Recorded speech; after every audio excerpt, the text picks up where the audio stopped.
Welcome back to Barrel Brothers and episode, I think it's 3 of the racing Harts. We're going to machine them today, but the first thing I need to do is actually get all the paint off them first. So into the dunk tank they go.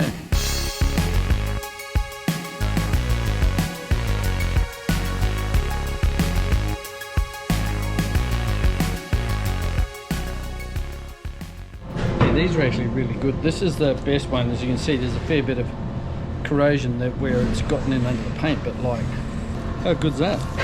Really good alloy on them. So we'll give them a bit of a blast up and see what they look like.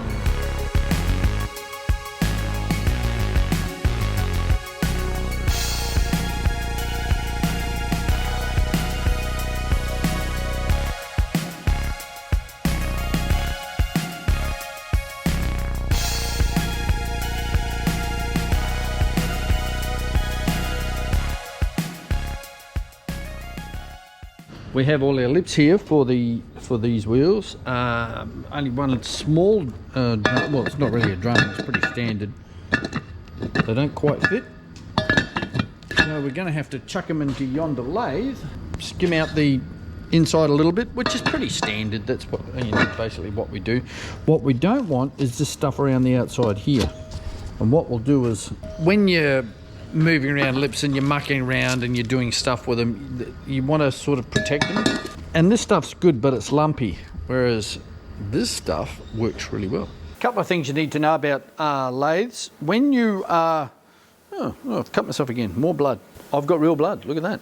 Calm down, you vampires out there. So when you are machining something, you need to come up to the cut. It's like tuning a guitar. You guitar guys would know this straight away. So when you're tuning a guitar, you always go down below where you need to be and come up, bring that tune up to where you need it. We've got to do the same thing with the lathe. And the reason for that is there's always play in the carriages. So if I'm cutting on the inside here, if I come down to it, as I'm cutting, that will move away and I'll get the incorrect. So I need to go down below it and come up to it. Do you understand what I'm talking about? Right. So the next thing you need to do, say for instance, I've got to take 1 millimeter out of the inside of this, all right? So I go, okay, whack 1 millimeter here, do the cut, come back to it, and it's 2 millimeters bigger. That's because you've actually taken 1 millimeter off this side and 1 millimeter off that side. Do you understand? It's a trick of measurement. So if you want to take 1 millimeter off the inside of a hole, or if you want to take 1 millimeter off the outside of something you're machining down, you need to give yourself 0.5 millimeter cut, because it takes 0.5 mil off here and 0.5 millimeter off there when it's measured, and there's your millimeter. Got it? I'll make lathe operators out of you yet.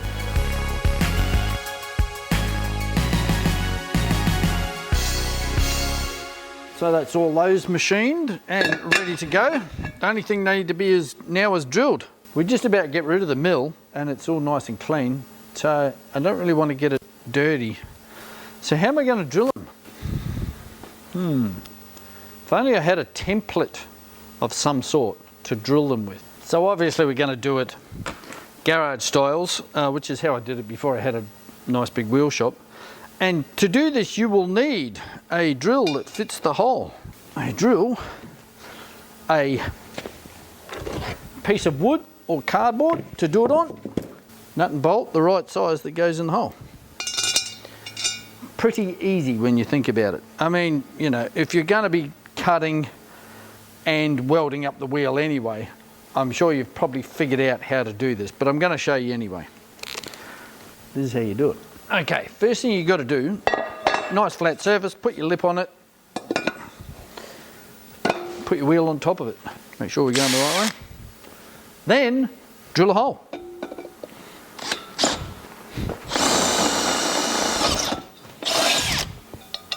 Put a bolt through and put a nut on the other side of it. So you can, as you're drilling these, it can walk around a little bit. This is why you do this. Okay, that's not going anywhere. Drill the rest of the holes. Look at that, drilled lip. Okay, once you've got them drilled, you'll find that you've got a few dags around the edge. Best way to get rid of those is one of these guys. Okay, it's a well, they call it a cross-hole countersink, but it's freaking brilliant for getting taking the dags off and giving you just a little lead in. And like, takes 2 seconds, so why not? And there you have it, all done, ready to go. Only 7 more to do.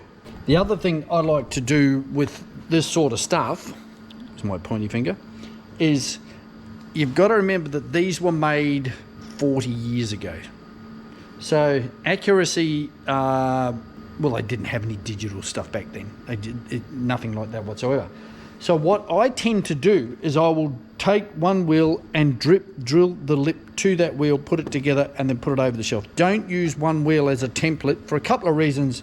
You can make the holes, by going through the same holes 4 times, you can actually make the holes a little bit too big. But the other thing about it is, this one here, if I turn it around one hole, some of these drilled holes don't line up the best. They do line up, but only sort of.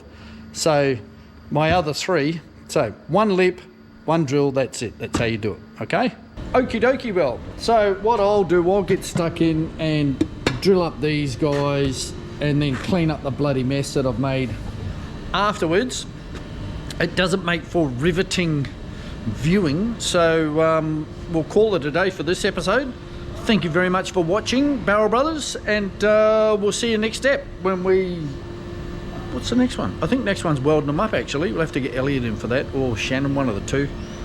My welder's getting fixed at the moment. The actual trigger wore out.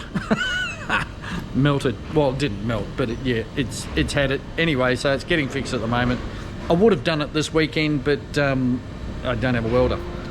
So yeah, until then, we'll see you next time. Look after yourselves, and thanks for watching. Bye.